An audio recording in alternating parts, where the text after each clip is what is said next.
Welcome to the Advancing Transportation Podcast. I'm Phil Bell. And I'm David Osgo.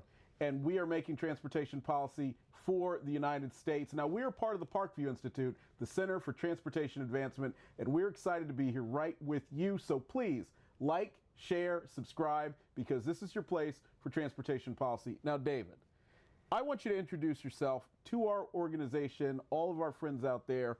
Who are you, what do you do, and what brings you here? Sure. Well, I am really a policy wonk. I've been in the policy space just about my entire career. Currently, I run my own firm, Advocacy Analytics. Prior to that, I was the president of the Cigar Institute, or rather, the Cigar Association of America. Before that, and by the way, he is the one who taught me all about cigars. So if you ever see me with one, it's because of this guy. Before that, I was at the Distilled Spirits Council, and no, I didn't have to teach him anything about bourbon. He seemed to know all about it before I ever met him. But earlier in my career, I was first worked for the Association of American Railroads, and then I did some transportation consulting with a management consulting firm. So I have a wide background, including quite a bit of policy work within the transportation space. Thank you, David. And a little background about me. Phil Bell. I'm the host of the All Aboard podcast by All Things Trains. I used to lobby with Go Rail, and in between I worked at a few places, Freedom Works, Republican National Committee, you name it. I am a lover of transportation, railroads in particular, and so I was really excited about the chance that John Tamney gave me and David here to set up this organization so that we could talk about transportation policy from a free market standpoint, and that's what we're going to do on this podcast and as part of the center. So, you did an op-ed, which was in Real Clear Markets recently, where you talked about how Jimmy Carter really was the father of deregulation and so much of transportation. And you said the provocative headline, how Trump could follow Jimmy Carter, right? Tell us about that. Well, it was, can Trump become the next Jimmy Carter? And, you know, before I get into that, let's talk a little bit about regulation in general. Now, we all hear the phrase, oh, we need to deregulate, we need to deregulate. But what does that really mean?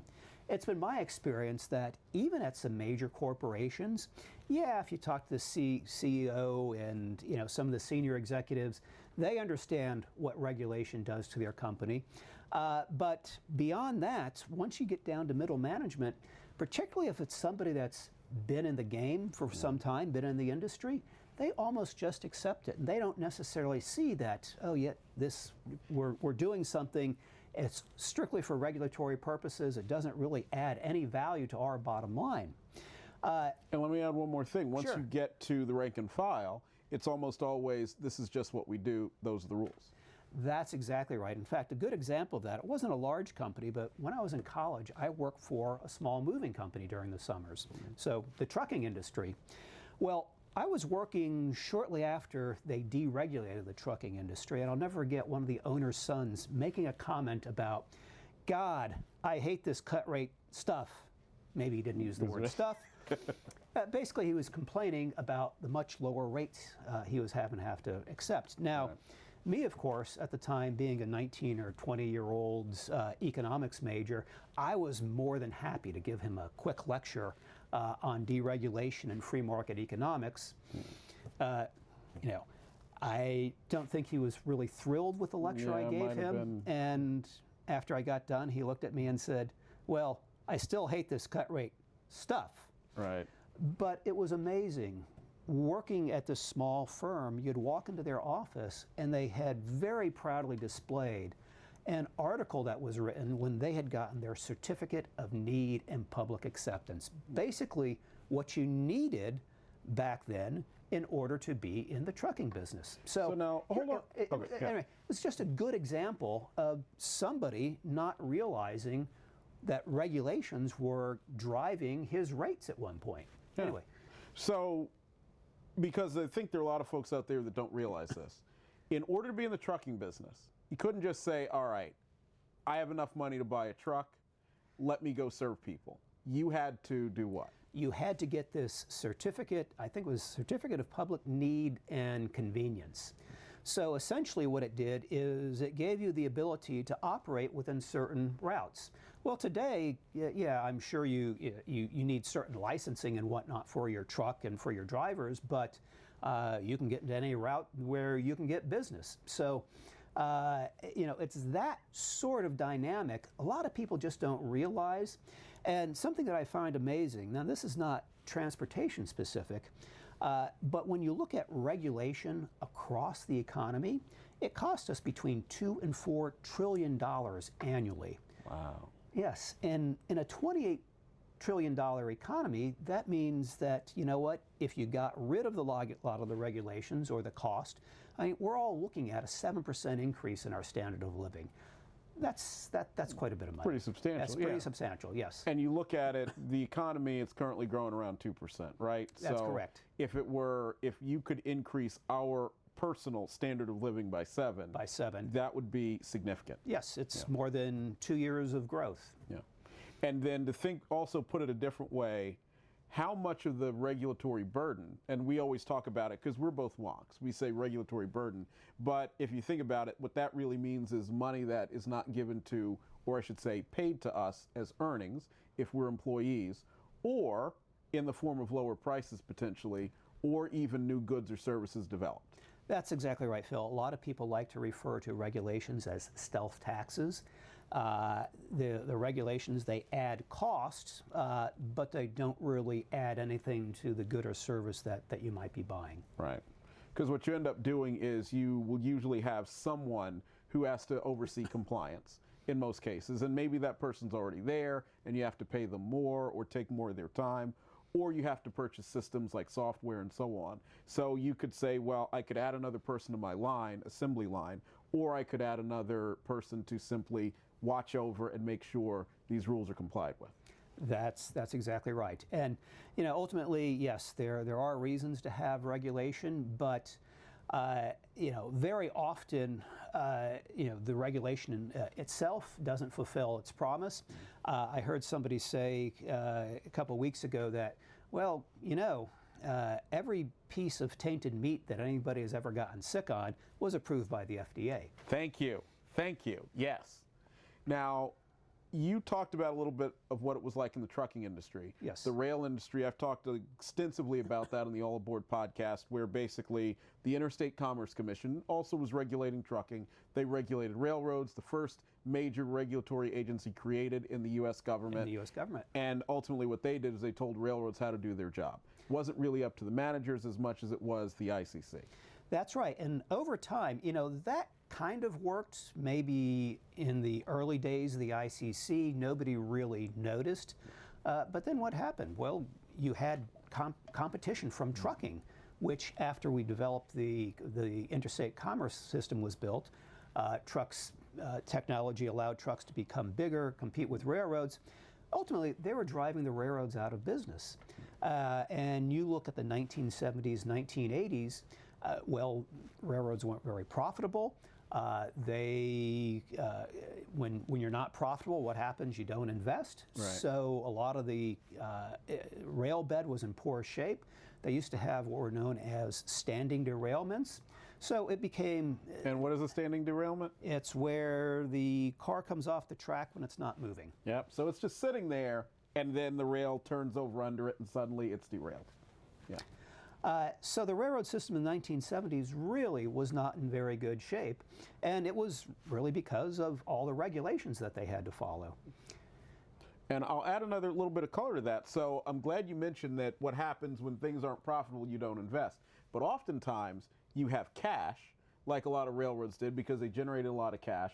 And this is something we've seen in a lot of industries. So what did they do? They put money into a lot of things that weren't trains. So for everybody out there who always complains about stock buybacks and this, that, or the other, well, a lot of the things that drive that, the sort of things that some of you, and we know the few of you who do feel that way, is when profits are constrained.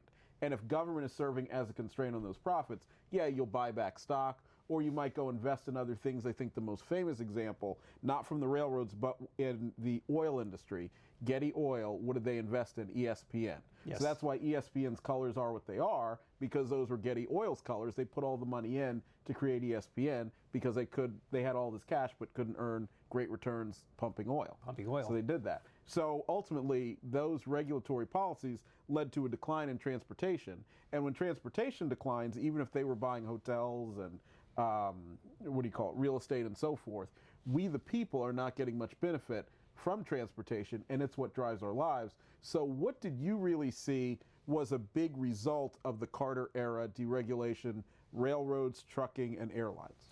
Sure. Well, first off, you immediately took costs out of the system. When the Staggers Act, which deregulated the railroad industry, went in, railroads were all of a sudden, they were able to price in a rational way, they were able to abandon unprofitable lines, and as a result, they had investment. They became more functional. And the shippers immediately benefited. By one estimate, railroad rates declined by between 10 and 44% by 1990. So you had more investment, railroads became safer, and the shippers saw a reduction in their prices. Now, on the trucking side, it was really revolutionary. You had trucking deregulation. I think the Motor Carrier Act passed in 1980. By 1985, you had taken around $45 billion of cost out of the trucking system. So again, the shippers saw a reduction in rates, but as importantly, you also saw an increase in service. You saw different kinds of service. Ultimately, what that did is, you're not just looking at a reduction in cost. Well, that in and of itself is a benefit. Yeah. But once you have that kind of cost reduction, people look at transportation a little bit differently. It's a service, but you start to say, well, how can I use this service differently? One good example is, you hear about just-in-time manufacturing, just-in-time inventory. Well, that didn't really become in vogue in the United States until the 1980s, whereas in the rest of the world, it had been around for a few decades earlier. Well, why was that? Well, it's because transportation was too costly, and it wasn't necessarily reliable enough. So as a result of deregulation, you saw just-in-time inventory, just-in-time manufacturing come into vogue in the United States, which started to make a lot of American manufacturing that much more competitive. Mm-hmm. Ultimately, a lot of this led to the decade of the 1980s. Now, there are a lot of other economic factors with regard to tax policy that drove it as well. But deregulation of transportation really helped drive the boom we enjoyed in the 1980s. Now, I'm glad you mentioned just-in-time inventory, because that reminds me of a really interesting transportation-related story. So Harley-Davidson, everybody loves Harley-Davidson. You think, hey, look, that's the dream if you're into motorcycles. Well, for a while, Harley-Davidson was low in terms of quality.